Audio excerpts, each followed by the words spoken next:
Dubrovnik is one of the most beautiful cities in Croatia. Famous for its medieval old town, crystal clear water, our Balkan adventure began with a flight to Dubrovnik, Croatia. We booked our return flights for around £172 per person, which we thought was great value. As we arrived, we were greeted with incredible coastal views that immediately got us excited for the trip. For our stay, we booked an Airbnb just outside Dubrovnik's old town. That there were 5 of us traveling together, and the accommodation worked out to around £160 per person for the entire stay. Staying slightly outside the old town was a great option because it was quieter, more affordable, and still easy to get around. If you're traveling with a lot of luggage like we were, I'd recommend booking your airport transfer in advance. That's what we did because it made getting to the Airbnb much easier. Once you're in Dubrovnik though, I'd definitely recommend using Uber. It's surprisingly affordable. You can use the same Uber app you're already familiar with, and you can pay online in pounds, so there's no need to worry about carrying cash or exchanging money for every journey. After checking in and freshening up, we decided to keep our first day nice and relaxed. We headed to Uvala Lapad Beach, one of Dubrovnik's most popular beaches, and only a short journey from where we were staying. If you're visiting during the summer, definitely bring your swimwear because the water is crystal clear and perfect for a swim.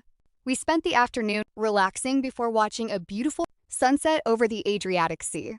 From Lapad Beach, we took an Uber to Dubrovnik's old town, which only cost around €2 per person when split between the 5 of us. It's a really affordable way to get around the city. We spent the rest of the evening wandering through the historic streets, taking in the atmosphere and admiring the stunning architecture. There are plenty of restaurants and cafes around the old town, so we stopped for dinner before continuing to explore. It was the perfect way to end our first day and a great introduction to one of Croatia's most beautiful cities.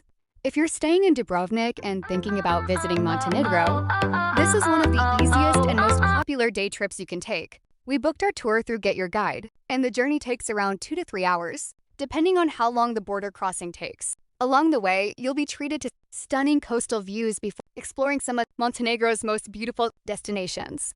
In this video, I'll show you exactly what we did, how much it cost, and whether it's worth adding to your itinerary. Montenegro day trip is one of the easiest ways to visit another country. Here's exactly what we did, what it cost, and whether it's worth it. We booked this through Get Your Guide for around £50 per person. We chose Hotel Liro as our pickup point because it was closest to our Airbnb. Don't forget your passport because you'll cross into Montenegro. Border waiting times vary, especially during summer. Our first stop was Pest.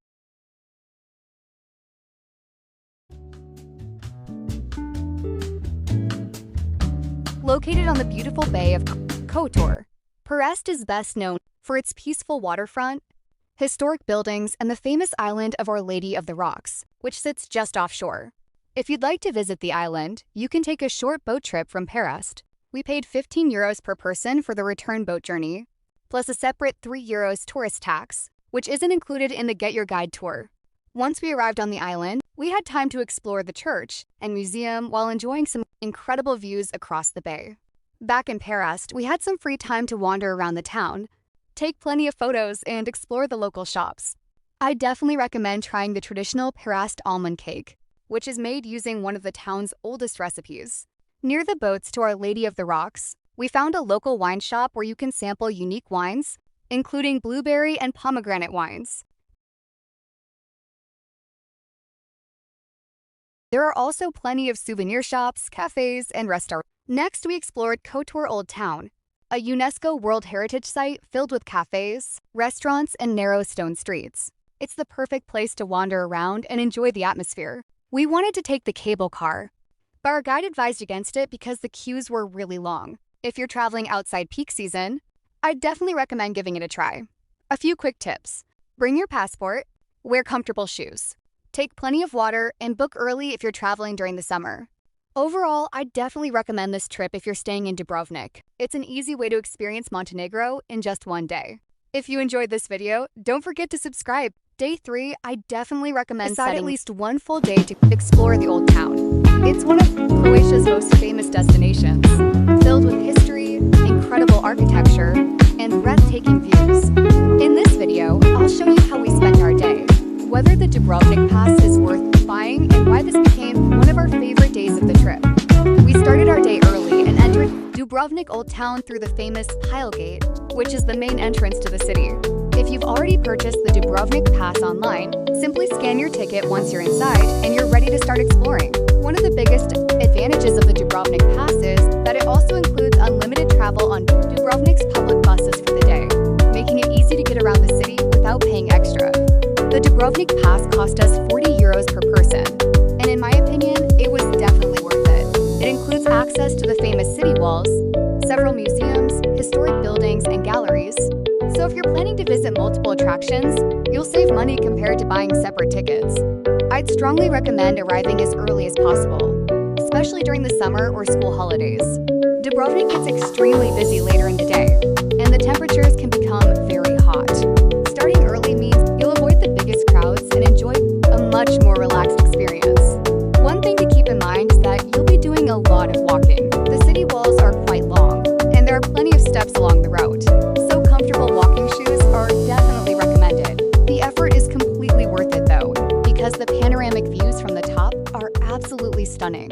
Looking out over the orange rooftops of the old town and the crystal clear Adriatic Sea is something you won't forget. As you walk around the walls, you'll also come across small cafes where you can stop for a drink while enjoying the views. We tried some fresh orange juice, which was perfect in the summer heat. You'll also find free drinking water fountains throughout the old town, so I'd recommend bringing an empty water bottle. After walking the city walls, we spent some time exploring Dubrovnik Old Town itself. The narrow limestone streets, historic churches, hidden alleyways, and charming squares make it one of the most beautiful places we've visited. If you're a Game of Thrones fan, you'll also recognize many filming locations, as Dubrovnik was used as King's Landing throughout the series. There are plenty of cafes, restaurants, bakeries, and gelato shops throughout the old town, making it the perfect place to stop for lunch before continuing to explore. In the evening, we finished the day with a sunset boat trip, which cost around €20 per person. Tickets are available from several stalls around the old harbor, so you can usually book on the day. If you're staying in Dubrovnik for a little longer than we did, I'd also recommend visiting Lokrum Island,